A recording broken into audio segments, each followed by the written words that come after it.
Morning students. आज हम हिंदी की बुक निकालेंगे साहित्य सरिता और इसका थर्ड चैप्टर निकालेंगे। वन महोत्सव।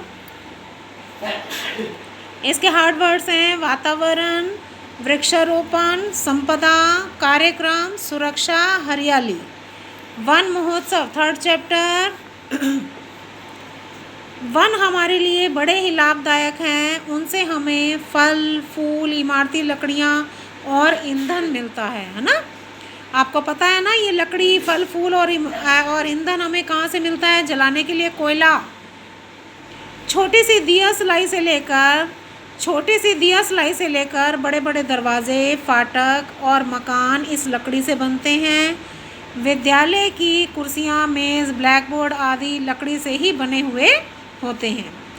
वृक्ष की शीतल छाया गर्मी में सुख पहुँचाती है। उनकी पत्तियाँ पशुओं के चारे और खाद का काम करती हैं।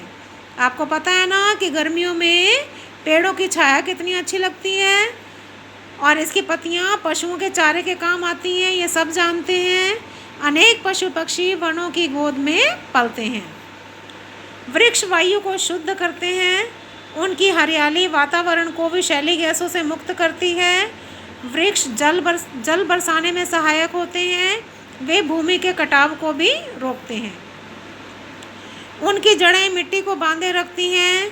बाढ़, आंधी और तूफान की तेज़ गति रोकने में वृक्ष सहायक होते हैं। इस प्रकार हम देखते हैं कि वन हमारे लिए बहुत उपयोगी हैं।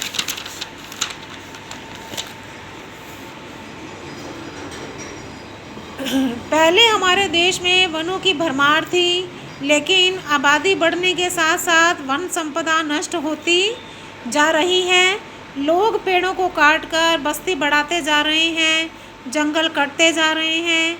इससे भय है कि एक दिन सारे वन ही समाप्त ना हो जाएं। ऐसी स्थिति ना आए, इसके लिए जंगल काटने से रोके जा रहे हैं। साथ ही खाली पड़ी ज़मीन पर नए नए वृक्ष लगाए जा रहे हैं। वृक्षारोपण के इस कार्य में सबका सहयोग लेने के लिए वन महोत्सव मनाया जाता है और यह एक राष्ट्रीय कार्यक्रम है। हमारे विद्यालयों में भी यह वन महोत्सव हर साल वर्षा ऋतु में मनाया जाता है। पौधे लगाने के लिए पहले गड्ढों की तैयारी कर ली जाती है। बरसात होने पर उन गड्ढों में मिट्टी, खाद, कीटनाशक दवा भर देते हैं और उसमें पौधे रोपे जाते हैं। गड्ढे में पौधों को सीधा लगाते हैं, चारों ओर मिट्टी को अच्छी तरह से दबा देते हैं। बच्चों, आपने देखा होगा ना पौधे लगाना। घर पे कैसे लगाते हैं पौधे लगाने के बाद उनकी देखभाल भी बड़ी ज़रूरी है। पौधों की सुरक्षा के लिए गड्ढों के चारों ओर बाड़ लगा देना ज़रूरी होता है। समय समय पर थालों से घास निकालकर उनकी निराई और गुड़ाई भी करते रहना आवश्यक है। कहा गया है कि वृक्ष से जल है और जल से जीवन है। इस बात को ध्यान में रखते हुए देश की 1/3 भूमि में वनों का होना आवश्यक है। समझ गए बच्चों आप? अब इसके शब्दार्थ देखेंगे हम। लाभदायक यानी कि फायदेमंद। इमारती, मकान बनाने, मकान के काम में आने वाली। शीतल, ठंडी, सहायक, मददगार, उपयोगी, उपयोग में आने वाली। आबादी, जनसंख्या, वृक्षारोपण, वृक्ष लगाना।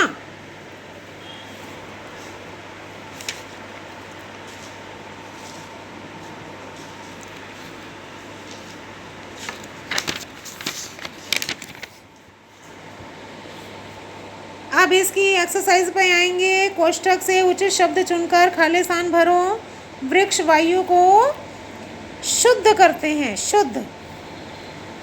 देश की 1/3 भूमि में वनों का होना आवश्यक है। 1/3। वृक्ष से जल और जल से जीवन है। जल से जीवन है। लोग पेड़ों को काट कर बस्ती बसाते जा रहे हैं। बस्ती काट कर क्या फिल करेंगे? काट कर।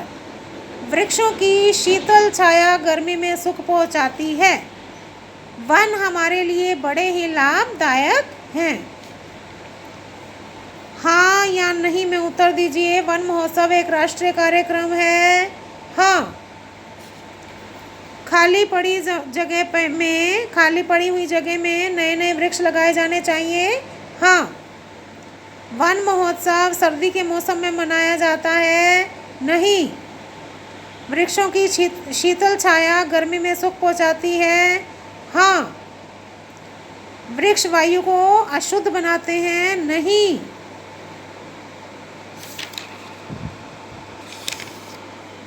ठीक है बच्चों, आज हमने चैप्टर रीडिंग किया, इसके वर्ड मीनिंग्स किए और इसकी एक्सरसाइज अभ्यास किया, दूसरा और तीसरा। अब आगे हम इसके प्रश्न उत्तर करेंगे। तब तक आप अपनी नोटबुक में इसके शब्दार्थ लिखेंगे साफ सुंदर हैंडराइटिंग में। ठीक है, और अपनी बुक में ये एक्सरसाइजेस फिल कर लेंगे और लर्न करेंगे। ओके।